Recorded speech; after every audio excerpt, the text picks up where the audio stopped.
Hi, I'm Vance, and welcome to Repair and Replace. Some dishwashers have a pressure sensor that monitors the water inside the tub. If the sensor is faulty, then it might cause issues with the water level. It can also cause the dishwasher to stop or prevent it from starting a cycle. In this episode, first we'll learn how it all works. Then I'll show you how to install a new pressure sensor. Thank you to Frigidaire for sponsoring this video. Let's begin.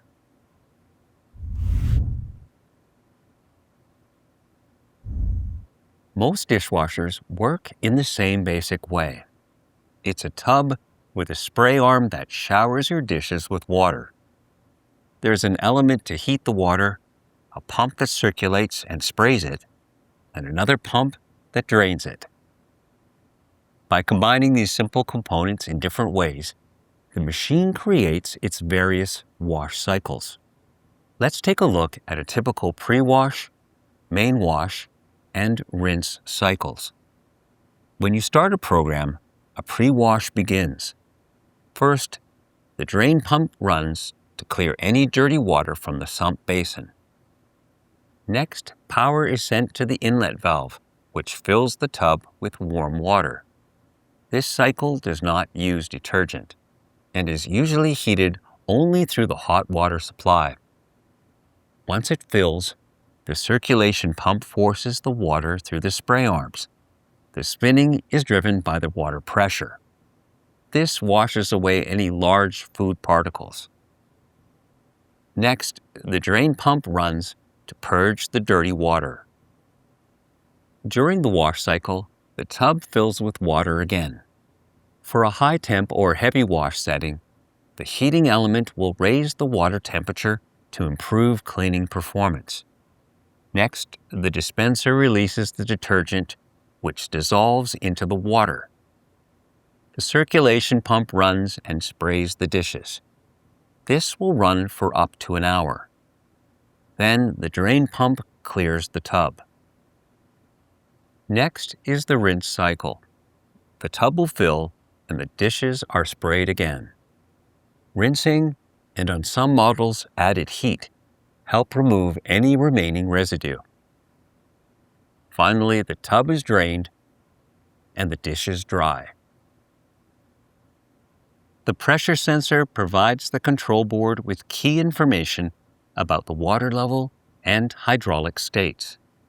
This helps confirm when the tub is filling, when it's washing, and when it's draining. A faulty sensor might create problems with any of these stages. Because the sensor contains a small circuit board, it can't be easily tested, so in many cases, it's best to install a new one. To begin, you might need a screwdriver or nut driver, pliers, and a multimeter. You might also need channel lock pliers, an adjustable wrench, and a socket set. Keep in mind, there is some variation between models, and not all dishwashers will have the same parts. You can enter your model number on the AMRE Supply website to see a parts breakdown. This can be helpful to show you which parts are in your dishwasher and where they are located.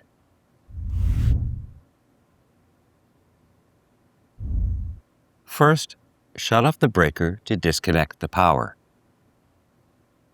In some cases, you can unplug the dishwasher. Now shut off the water supply valve. This should be located under the sink. It's also a good idea to wear cut-resistant gloves, as there can be some sharp edges.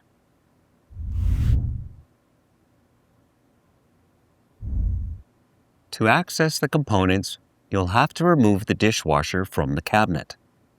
These steps may vary depending on your model. Loosen the clamp to remove the drain hose from the sink. If there's a spring clamp, then you'll need to use pliers. Now feed the hose through the cabinet. Unscrew and remove the lower access panel. Next, unscrew the water supply line from the inlet valve. In some models, the valve is located in the back and is only accessible once you remove the dishwasher. Unscrew the cover to the junction box. Next, remove the wire nuts. Now unscrew and remove the ground wire. Unscrew the strain relief. Now remove the wires. Open the dishwasher door and remove the mounting bracket screws. You might need to adjust the leveling legs to lower the dishwasher. Now carefully slide the dishwasher out. To avoid scratching the floor, you can put a flat piece of cardboard or a drop cloth under the legs. Now tilt the dishwasher onto its back.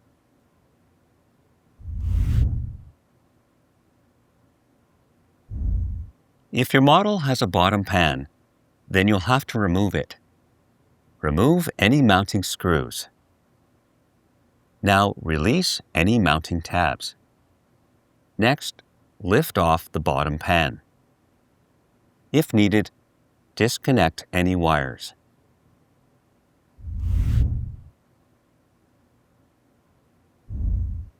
First, disconnect the wires. Next, remove any screws or release the retaining clip. Now remove the old sensor. If needed, clean out any debris or grease that might interfere with the sensor. Align the new sensor into the mount and snap it into place. If needed, tighten any screws.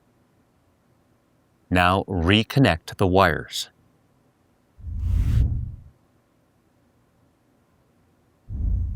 Align the bottom pan into the mount.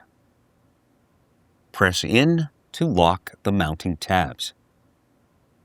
Now tighten the mounting screws.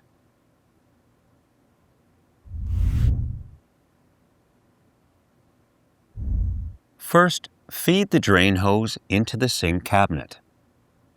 Gently slide the dishwasher into place. If necessary, adjust the leveling legs. Tighten the screws to secure the dishwasher to the countertop. Now connect the drain hose and tighten the clamp. Make sure that the drain hose has an elevated loop above the connection. This will prevent water from flowing back into the dishwasher.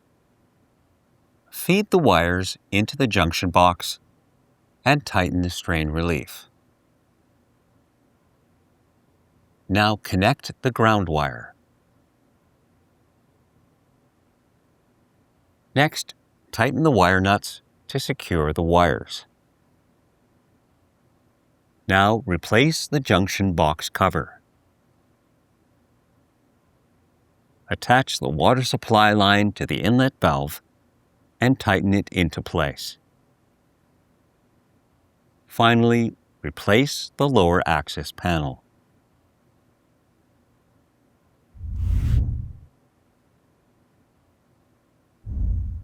Turn on the water supply.